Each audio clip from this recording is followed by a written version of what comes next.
My name is Krithika. I'm the academic manager at the IC3 Institute.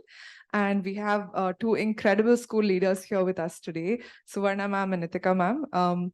And they joined us because when we were thinking about what is really going to create impact in terms of bringing counseling to schools, just with the role of the counselor alone, it's not enough. It's so powerful when the school leader can create systemic change. And they're here to share some incredible case studies with us shortly. But just before I bring them on, I wanted to take a couple of minutes to set some context about why we're doing this, what the counseling laboratory pedagogy is, and how we're bringing change in school through this. So is that a clicker? Sorry. Okay. Or you could also we could also just change the slide for the moment. That's fine. It's here. Okay. No worries. I got it. Okay. Let me just start by asking you, what is your idea of implementing career and college counseling in schools? So what is career and college counseling in school to you? What does that process entail? What does it mean? Preparing children for the future, okay? So the institute people now, y'all are going to be cheating. All the institute people I see in the audience. This is going to be cheating a little, but no problem. Sorry, please say that again, sir. The right path to the students, okay? Yes, sir, you had your hand up. Finding purpose, yeah, okay, absolutely. Building awareness. Okay, let's talk about how. How do you do that? Yes, ma'am.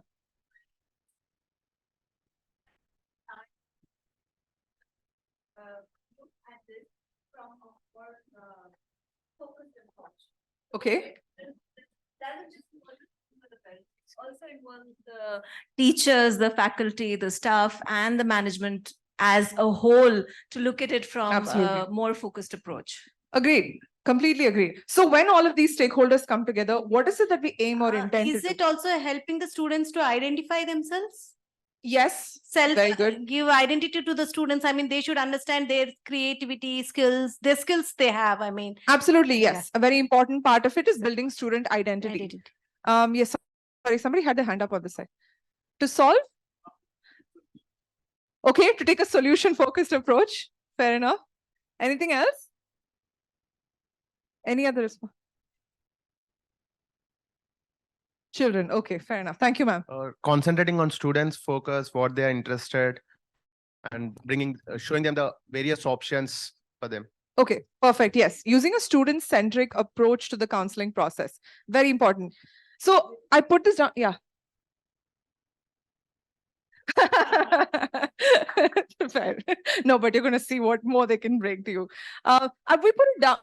We put this down for your ease as a formula. Okay, so there are a couple of parts to helping, like holistic career and college counseling has a couple of parts to it. The first is help coaching students to build self-awareness. Ma'am talked about the importance of identity, but I think a lot of times students are making decisions first on extraneous factors, right?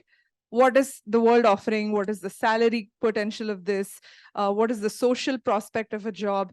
But when you make decisions based on those factors, it's not always that the child longitudinally grows in that career. You might have short bursts of success, but it won't create a sustained interest, a sustained conviction, and a sustained ability to stay motivated throughout the growth of your career.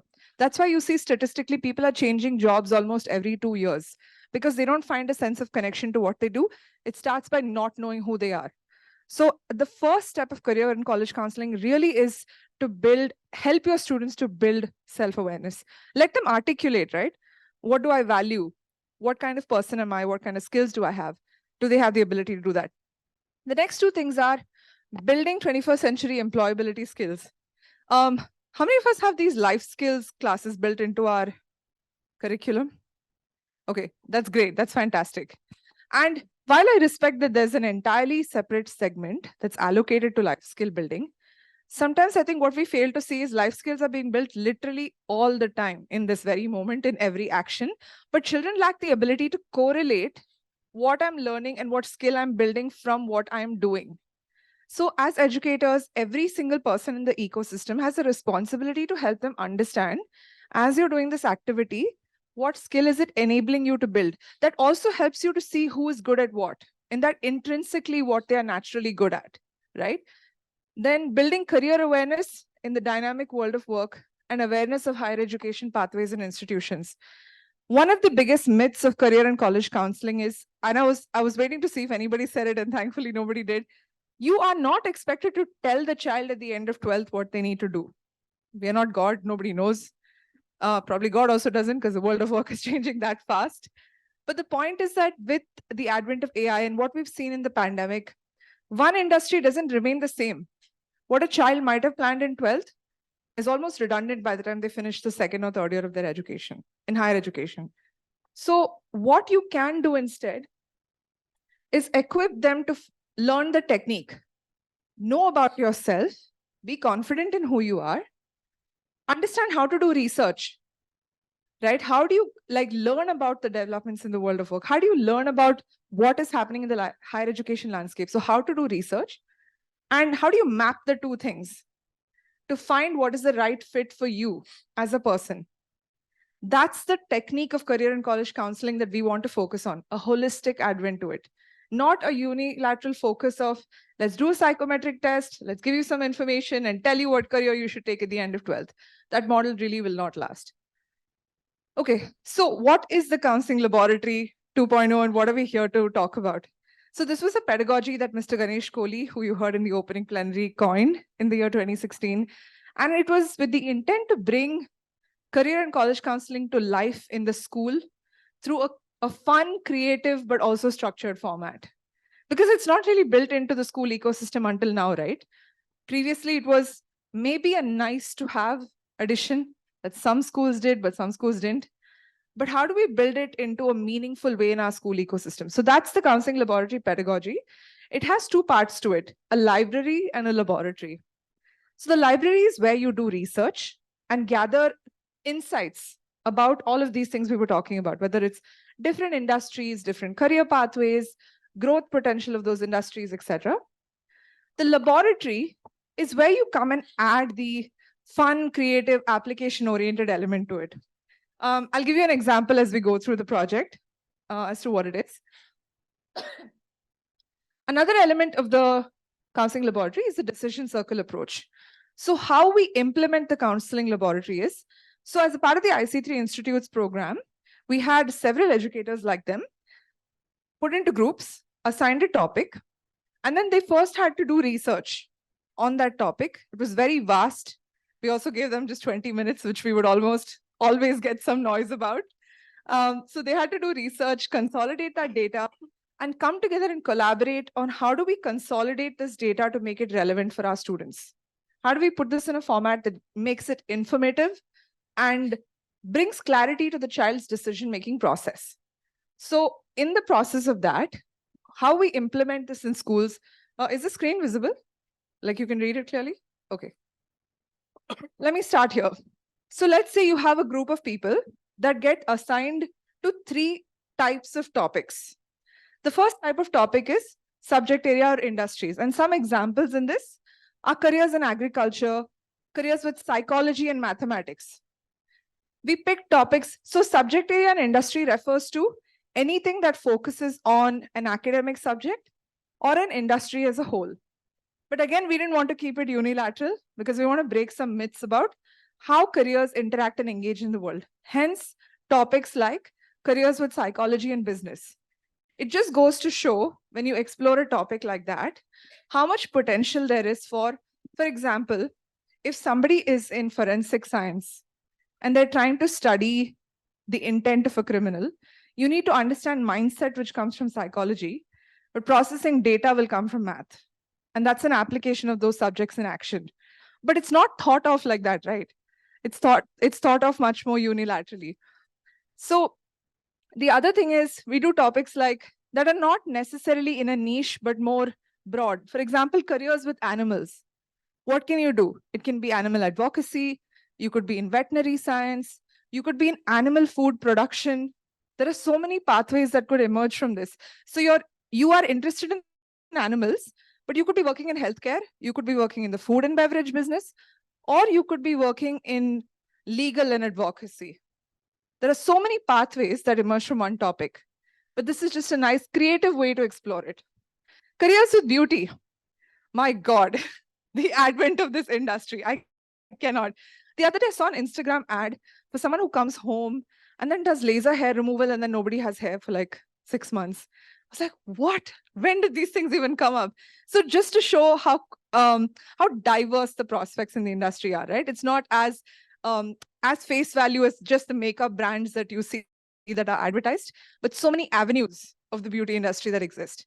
The next type of topic is study destinations. So we didn't want to just pick on the conventional ones. So we do sessions on study in USA, study in Canada. But what about places like South Korea, UAE, Israel, and within India, places like the Northeast, which are a little less explored? We give them detailed guidelines, which I'll show in the next screen, on how to do research on these topics. The last type of topic, and this was the recent addition actually with Krithika ma'am's cohort, was event and phenomena. So just to show how careers in the world are interacting with each other, we took topics like implementing the right to education policy, or ocean conservation crisis, natural disaster management, or implementation of CSR policies. Now, if you take something like an ocean conservation crisis, you have somebody from a marine biology background who has to work, somebody from a geography background who has to work, a scuba diver has to work, right? So you have people from different industries with different knowledge and expertise coming together to implement and create change.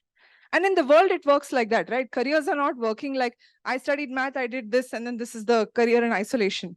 You're always interacting with other careers, other subjects. So this is intended to show that connection. We also had other ones like natural disaster management. You have people from government, from public health and safety, from food and beverage, everybody come together to tackle a disaster management situation. And there are teams that are designated on standby for things like this. So these are just some examples of the topics. So what do they do in these topics? So let's say you take a subject area or industry, like careers in psychology and math. How you do research is very, very important. So these are some things that they do research on. I didn't want to give away the laboratory guidelines here, but essentially we assess things like, what is the growth potential? When children are making decisions, you're looking at things like, have you all seen those reports that PwC, McKinsey and all generate every year that tell you about the prospect of a field?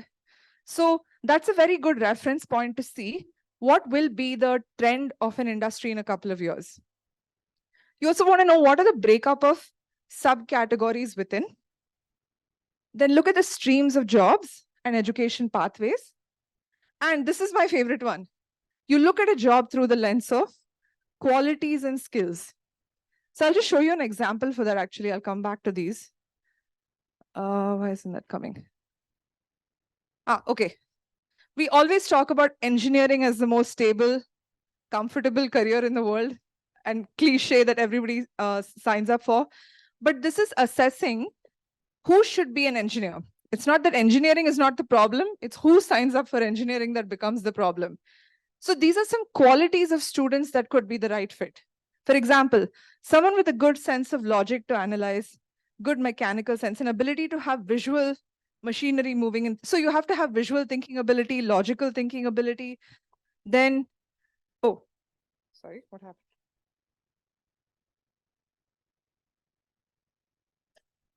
Did I turn it off accidentally?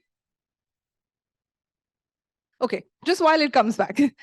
So you need to have somebody who can think logically, who can be able to have a good visual reference, who is a critical thinker and a problem solver. And you need to have some of these intrinsic qualities in an individual to ensure that they succeed in the field of engineering. Oh, sorry. Yeah. Also, of course, mathematical or statistical ability and domain knowledge. But the idea is look at engineering through the lens of skills and qualities versus academic potential or perceived success potential, right? Okay, let me come back to the guidelines for a second. Okay, yeah. So the next is study destinations. When people are doing research on study destinations, you're looking at what kind of undergraduate programs are offered there, what kind of student, okay, the regular ones we do, right? Which is, let's research the universities there, Let's research the types of programs there. Let's research the financial aid and scholarship opportunities that are available there. Beyond that, it's equally important to look at things like what kind of student well-being and support is offered, right?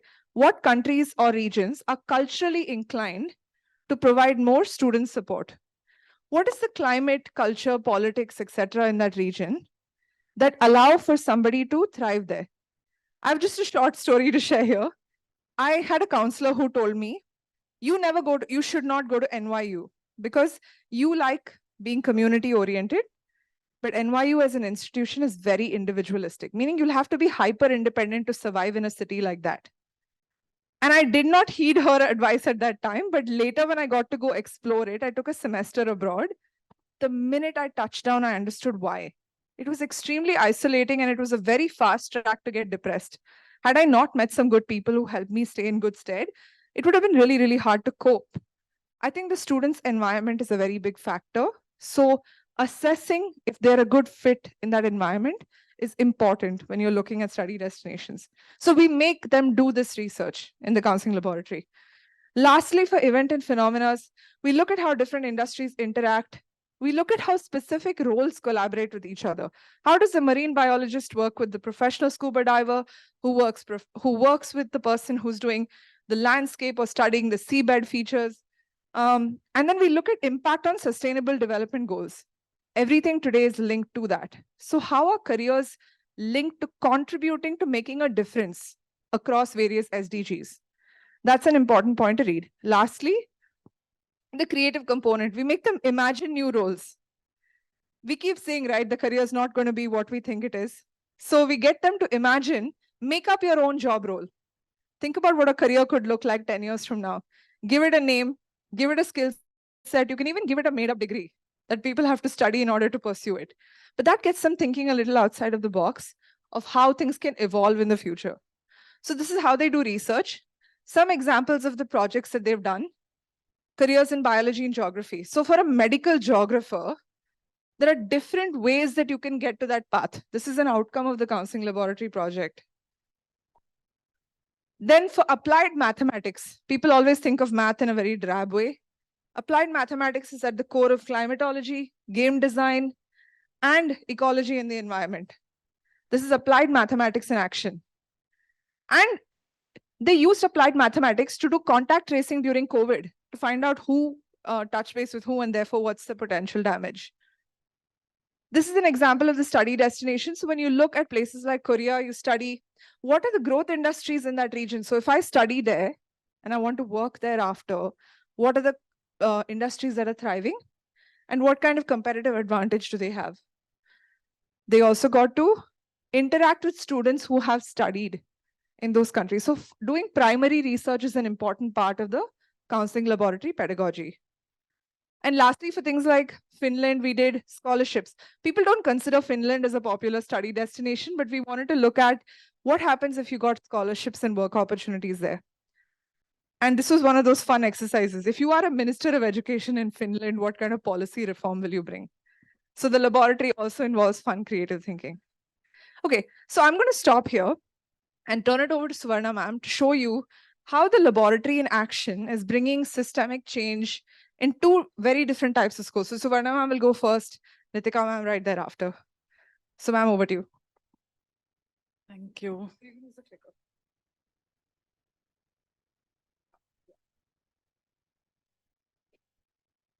Good afternoon, everyone. To set the context to why I chose to be a part of the program with IC3 in the 8th cohort, and perhaps the reason why I am here to share what we started implementing at school. As a school leader, it always was a thought for reflection for me as to why students don't have the freedom to choose the stream that they wish to. I often wondered why. It was either due to societal expectations or parents compelling them to choose a specific stream that people end up choosing a stream. And digging deeper into it, I also observed most parents have this myth that the mind-blowing jobs and placements happen only post JEE and NEET and not any other course. So as a school leader, I always felt there has to be something that I should start doing in this direction. And the course with IC3 has given me the learn more about it and initiate implementation at my school. And as you can see, my school is a senior secondary school. We just started the 11th and 12th 2 years back. So that gave me a good opportunity to work. And my school's motto reads, "Let your child blossom." And as a school, we always believe in students first policy. So once I started my association with the IC3 program, before I speak about it, a picture worth thinking about. Don't you think most students are in this category when they choose what next after +2 or maybe even after class 10? And on the contrary, they should be like this, a smooth and happy sailing. Beyond being a school leader, as a person, all these news articles about students under depression, students resorting to suicides also gave me food for thought about what, as a school leader, I could do in my own school.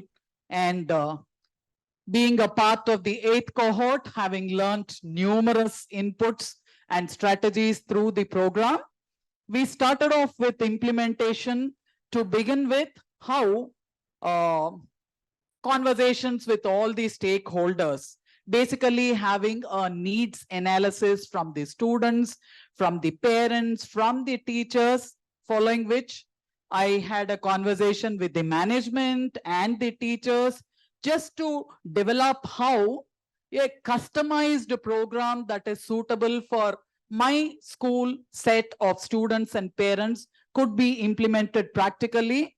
And since no program would go best without teachers being at the head of it, we involved not merely the counselor, but all the teachers of the school. And as we started implementation, the very first thing that we did was add counseling as a shared responsibility in the school's vision. The school's vision statement was revised, and we added that counseling of students as a shared responsibility is a part of the school's vision. Following that, we initiated a set of programs wherein we have decided to cover self-exploratory activities with a dedicated time slot for students up to grade 5. All the teachers were put together to brainstorm and come up with an idea of how career could be integrated into the classroom. I'm talking about all subject teachers dealing with all core subjects, and not merely in the higher grades, but from the early years as well. A simple subject enrichment activity or after a relevant topic is taught, wherein children start, the teacher is able to initiate this thought process in the child that, look, I'm studying this concept because it's going to help me earn a place of pride in the future world of work. So as a school, we have included career integrated pedagogical approach as a part of the pedagogical tools that we use in the classrooms. Further, having devoted a specific schedule during the school hours, we have developed a set of programs. This is the career integrated pedagogical approach that I was talking to. I'm certain in all the schools, we start off with the learning outcome, the learning journey, and focus on what is the end point of the class transaction. So we've gone a step further from that, started having conversations in the classes where we allow children to talk about how those concepts that they have learned could be connected to a sustainable developmental goal, and how these children could go beyond classroom and apply them or connect with real life scenarios.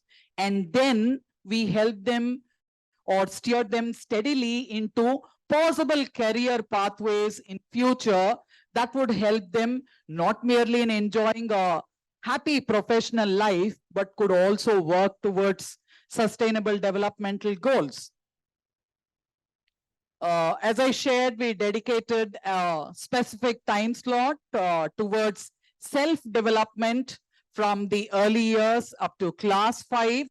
So during this activity period, the children are engaged in multiple activities which will help them self-realize their skills and develop themselves. Moving further, from grade 6 to grade 8, we have initiated a set of student clubs wherein children are merely trained in Thrive skills, which will help them in their future worlds of work. We have the wellness club, we have tourism clubs, coding clubs, design thinking clubs, STEM clubs, entrepreneurship clubs, and TED clubs. And as a school, it has always been our vision and philosophy that children must be engaged 100% in every activity that we take up. So these were not options that we have provided to students, because how would a child choose a specific club without knowing what skill he is going to gain from that? So these were clubs which were offered for, which are being offered for all the students. And for students of grade 9 and 10, we have this dedicated timetable, the period which we have assigned in the timetable. We talk about different careers.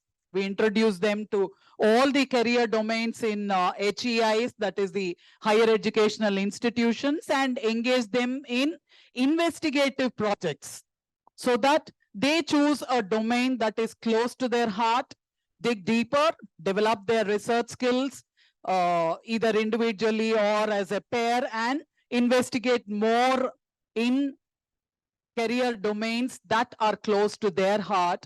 Moving further, in case of grade 11, we are assigning them research projects which will help them investigate further in the chosen education pathway and study destination, because at this grade they have already fixed which stream they are taking up and a rough, if not exact fixed idea what kind of career they are going to choose. So the projects in grade 11 are completely, our conversations, the sessions and the projects they revolve completely around education pathways and study destinations. In class 12, primarily about admission process. So we help students in course of the session about what admission test they would write, which universities they apply, what are the eligibility requirements, how they prepare for that. So a dedicated time slot is catered to students of grade 12 towards this. And added to this, numerous student information sessions by alumni, by industry experts, and in course of the participation in cohort and our association with IC3, we do get to have lot of career fairs and interaction with university delegates, both from India and overseas. So before children actually freeze in on the universities and the courses, the specializations, they've actually explored all possible avenues. No. Yeah.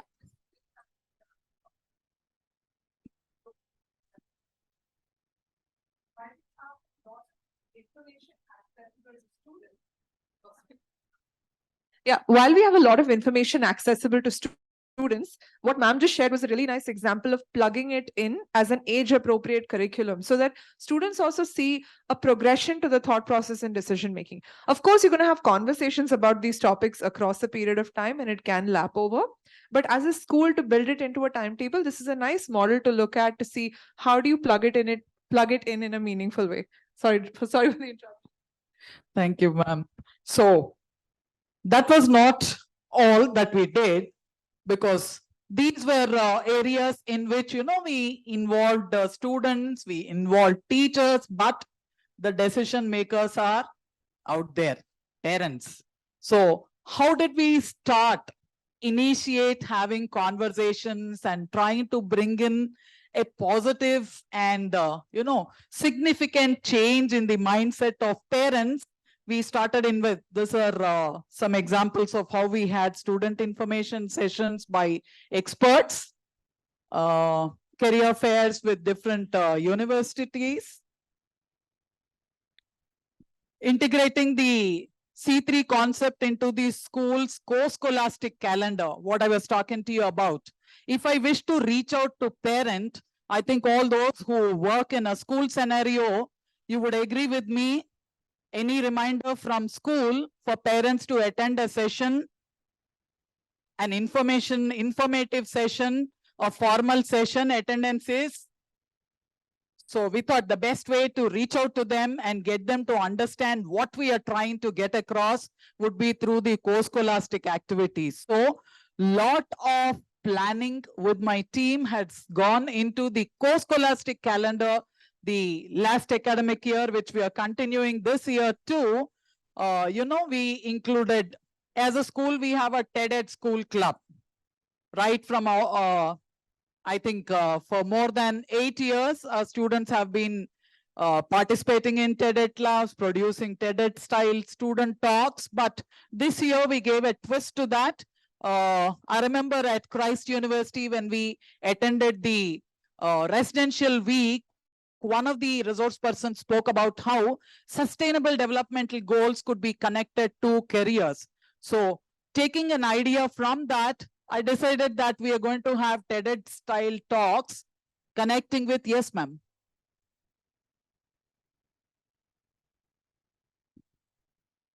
Yeah, my co-scholastic calendar is all the non-academic events in which we engage all the students, plus we invite parents to witness what the students are presenting, be it dance, drama, or any other activity, an open house of kinds where parents do not visit the school to see a progress report or, merely look at the scores and grades, but they come to witness their children performing something. And we thought that's one way, one place where we could add what we want to convey to parents, because hearing from their own kids, it will sink in better for parents. That was the idea.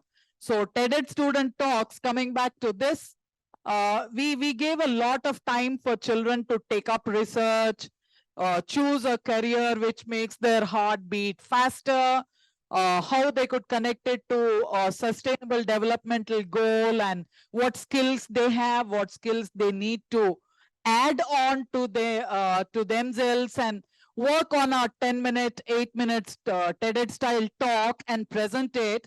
So when parents attended these TED student talks, they could see their children talking out their heart, pouring out their feelings that this is what I wish to do and why I wish to do, how I wish to do also added. So all those myths that parents had that my neighbor's son is an IITian, my son must be an IITian. No, with no offense to IITians intended, but usually most parents have that mindset.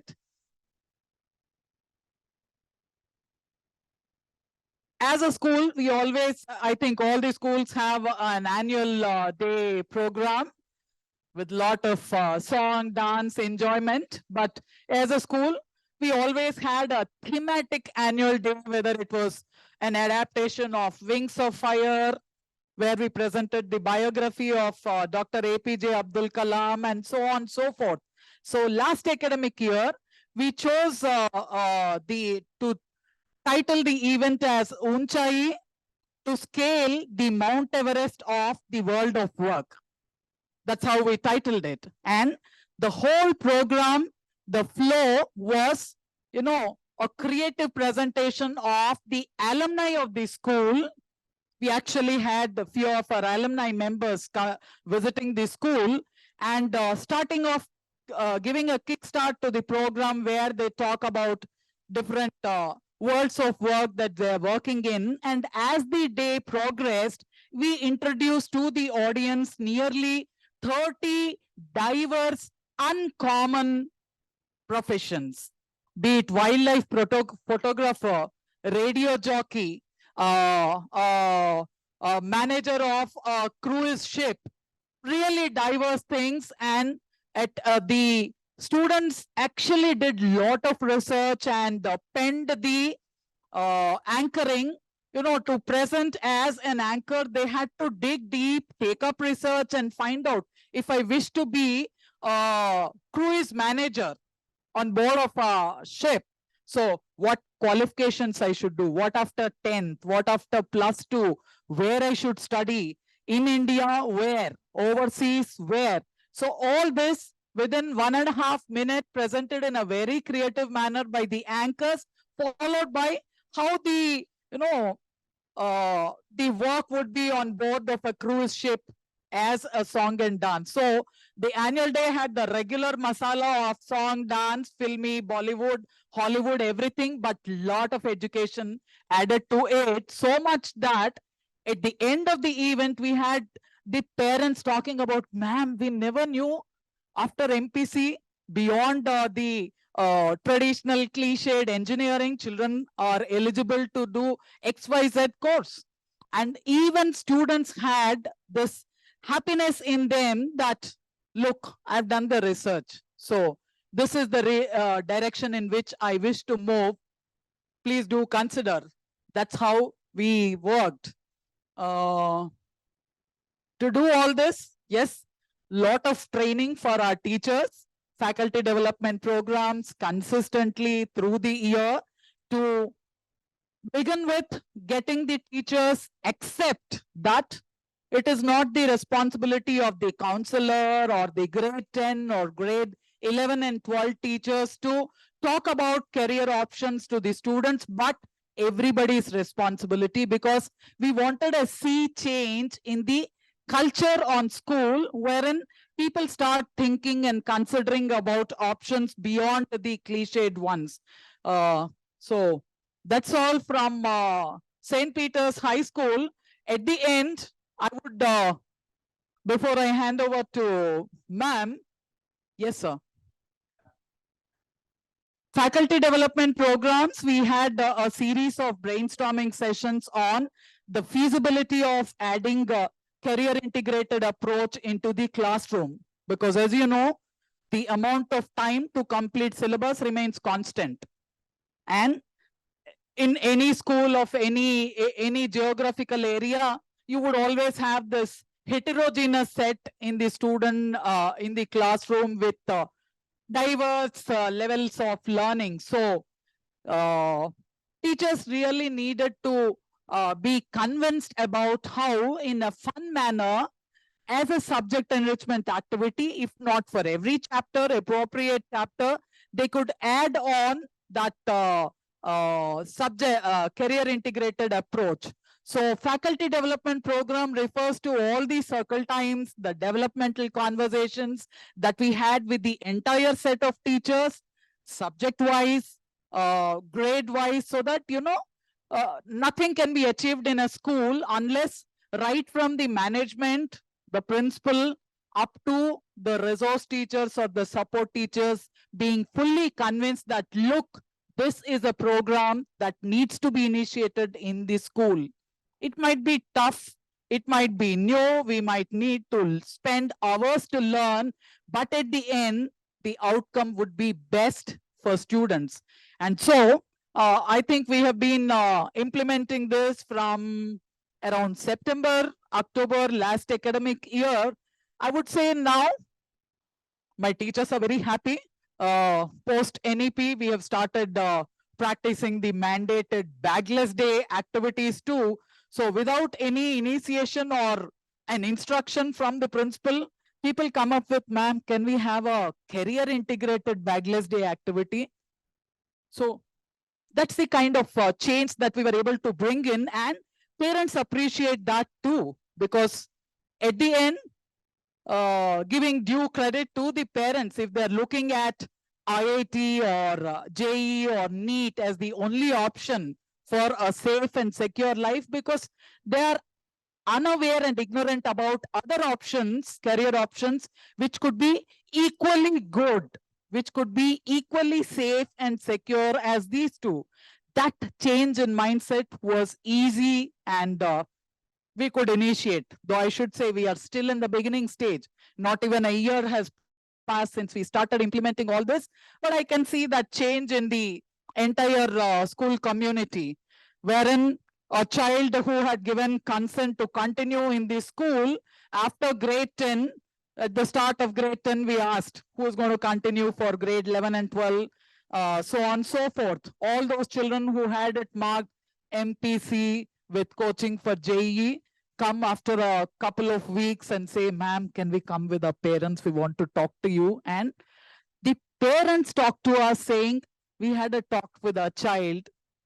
We see that their heart and interest lies in economics and not MPC. Is it possible to change? We are happy with that, because at the end of it, what we are looking for is freedom in the students to explore multiple career options, develop the skills required for that, pursue their passions, and have that required independence to choose their further courses of study. And more than anything else, study with happiness, not merely to secure a grade or a numeric score, but with the joy in them that what I'm learning today in math and trigonometry is going to help me when I am an architect. So I find the engagement, student engagement also has increased rapidly, because they know that every concept that they're learning is going to help them in some future profession or the other.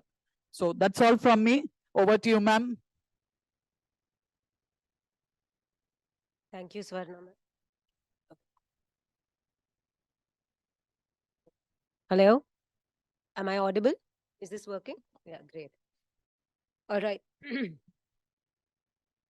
So I'm Krithika Bajaj. I'm the headmistress of RN Pudar School. Our school is right in the center of the city, Mumbai, and it's a vertical building. People say Mumbai doesn't have space, and of course, most of the schools in Mumbai are vertical. I agree with that. There's paucity of space, but nevertheless, that we cover up with the generosity of the heart. So RN Pudar School at Santa Cruz West, affiliated to the CBSE curriculum, and our director principal is Mrs. Avnita Beer. I'm heading the senior secondary section, and we have at least 900 plus students only in the senior secondary section. And out of those, at least around 150 to 250 students, depending upon of course, COVID years, we saw a drop in that 150, or otherwise around 250 students definitely apply overseas. Now, my story is going to be slightly different. I know most of the schools have a similar or a kind of a similar journey. The tenets remain the same. My story is going to be slightly different because we've always had a good career counseling cell since almost 15 years, thanks to the early pioneering efforts of our director principal, Mrs. Beer. So we've had this cell for a long time, but I want to take you through the journey of what and how IC3 made a difference. So of course, we realized that I did this course together with two of my other teachers. We did have two career counselors. We do have two career counselors in school, but having been through this, having journeyed very intimately with IC3, I feel that it has been very gratifying as well as empowering and enlightening. So I'll just take you through what I feel was the learning through IC3. I think this I'll come back to later. When I'm talking about the relevance, what did it bring about in school, the changes or the slight, the tweaking probably that we had to do, I'm going to talk about that. Very strongly, I feel that the cell was in place, but what was missing was that it was not really structured. So what IC3 did was it underscored the relevance of structuring it or having or formalizing the processes in turn. What did this do? It helped us set goals for our students which were achievable. We started having conversations with students, telling them that it was important to look at achievable goals, short term, but achievable goals. And of course, without judging them on anything.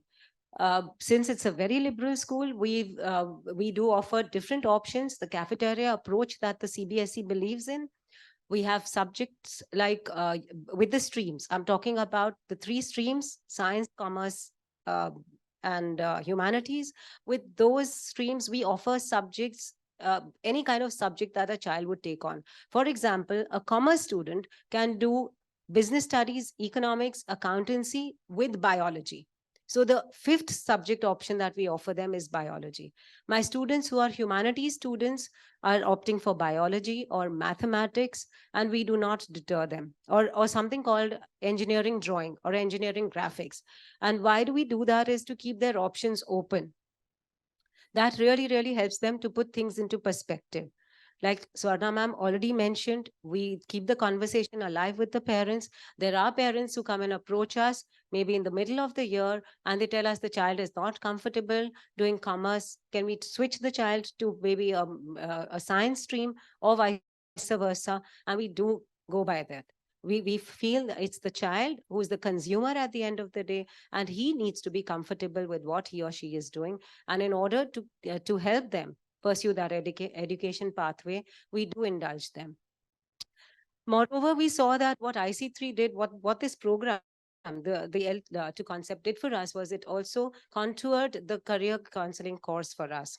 We saw that our students now started planning, on their own, and these were long-term plans, looking at with a very structured approach.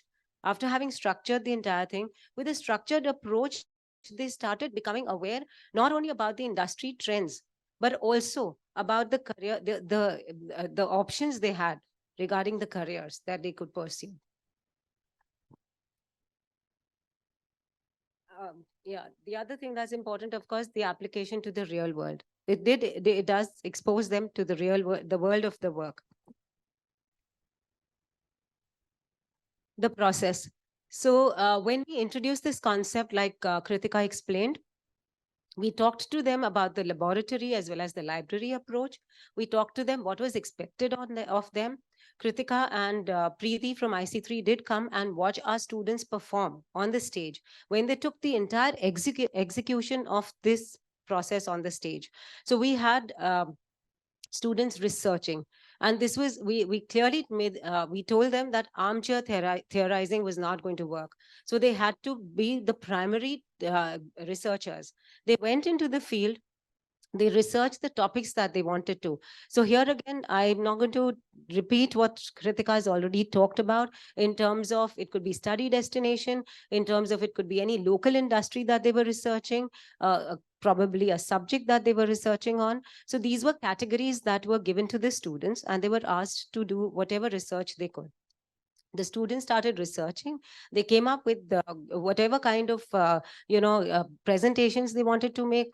I remember categorically we probably just reserved 1 day for the presentations, and we had to spill it over through 2 days. What I'm trying to say is they were so passionate about it. And here, this is why they took on the ownership, the accountability, and they executed with all different kind of formats. They merged, skits together with, and skits related to the research, together with, the information that they had to give out. It took on the quiz kind of format. It took on the skit kind of format. So different genres that they experimented with using this. Just to let you know, the next research topic that they're going to do, it's going to be a simulation of the application process. So we can ask the students, it does not stop here. So the research has to continue. We realized that this was what was missing when we were giving everything to them on a platter. So this is where the program helped us. Of course, classification of genres, like I explained, we talked to them about the categories, the research and exploration, the compilation of the repository. Of course, we have a huge repository where the students have talked about. This reminds me, I remember talking to them. What made it easier for us to let them know that I had also done the study destination while I was, part of cohort 7 with IC3. So that was quite empathetic. They understood that probably I'd gone through the same anxieties or pressure or whatever to come up with a presentation. So they were able to understand it better, and therefore they were able to take it on better. And like I said about the presentations that they made and the feedback and improvisation that we gave them. Implementation, what we feel is that in order to empower the students, it was important and very effectively and purposefully we integrated the career counseling into the program, into our pedagogy. So with the lower grades, we do the circle time, we talk about the careers, etc. But with the higher grade students, we have the university fairs, we have the alumni talks, we have career talks. We give them, what has happened is they've started, apart from the discussions, they've also started the career interest profiling. We have mentorship programs, internships. That's one important thing. I'll just speak about internships, which they are doing with the teachers inside the school, as well as internships outside the school.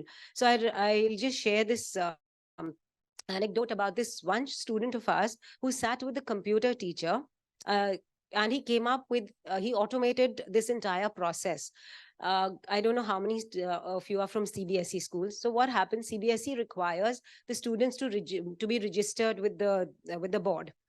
They throw up data for 300, 400, 200 students in one go. What this child did was, in order to verify, we can't keep calling parents again and again to school to verify the data. So what this child started doing, he sat with the computer teacher, he interned with the computer teacher, and he came up with a software, a kind of an app where he was able to snip each child's information, so that that information that was required would go only to that child, not the 300 plus or 200 plus students information. So that it simplified the entire process for us. Again, we are not against any kind of internships that the students take up. So if we get to know that a student wants to even intern outside during the summer holidays, we do give them, of course they need an NOC from the school, we do give it to them, so that it becomes easier for them to make decisions later on. Of course, we talk about making informed decisions. Outcomes, going to outcomes, I feel this has been really, really crucial. When we saw students, they started with the entire research. When they used to come to us, to the counselors, they were a little clueless about what was happening. To say the least, they were bothered about their own interests. Probably they were being forced by the parents. Probably they were being forced by, what the older sibling was doing. And so they were fine with just, passing their time or whiling away, just being forced or pressurized by parents at home, by siblings at home, that you have to do this because your sibling has done it, etc., whatever. So here we realized, after the entire research that was conducted by the students, they became of course, they became more aware of what is around, what are the requirements, which are the job prospects that they have going forward, the education pathways that they would want to follow. So decision making became very critical. They realized that decision making is a skill, and it has to be done by design, and they have to do it judiciously. Sorry. This was an important impact of the entire program. The other thing, of course, we had the alumni support. The alumni came and spoke with them. They sat with the alumni to understand what are the different pathways that they have followed. Of course, the alumni exposed them to the world of work. A few of them also offered them internship opportunities, where there was a huge learning for them, of course, as well. Learning engagement, like Swarna ma'am spoke, we saw a lot of student engagement post the entire program.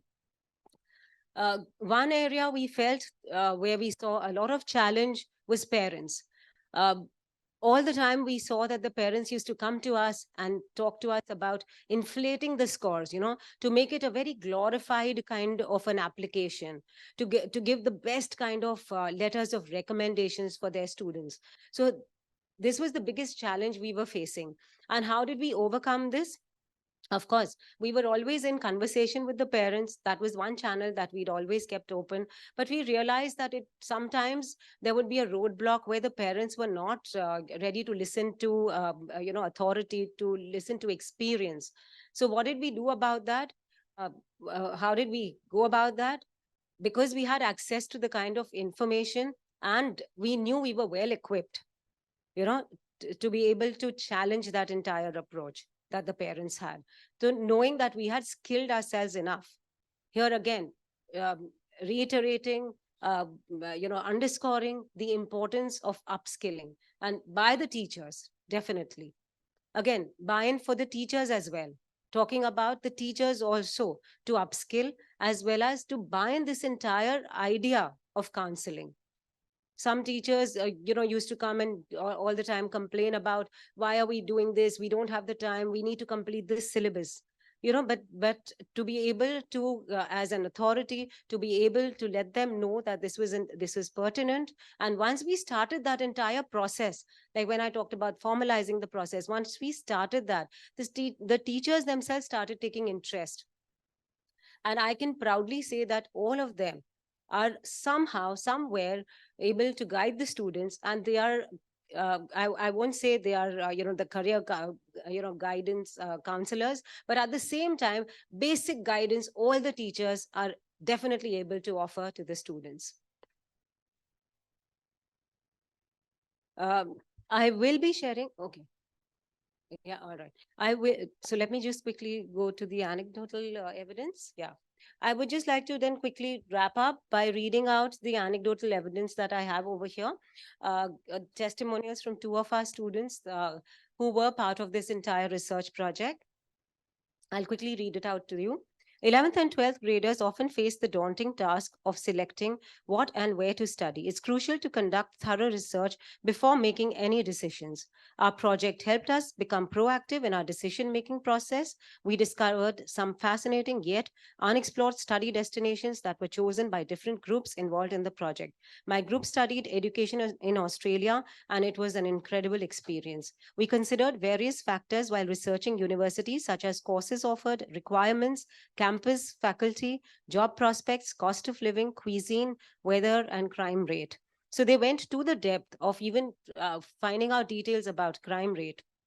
Quickly, the next one, the research project on overseas education was a valuable learning experience for both the presenters and the audience. It not only provided insightful information about various study destinations, but also encouraged critical thinking and research skills. I won't read the rest because because of paucity of time, but I would just like to end by saying that we cannot follow a template approach towards these students. Time and again, we will have to bring about changes in the school environment. For example, we just recently had a program only because it was need-based and required that the students,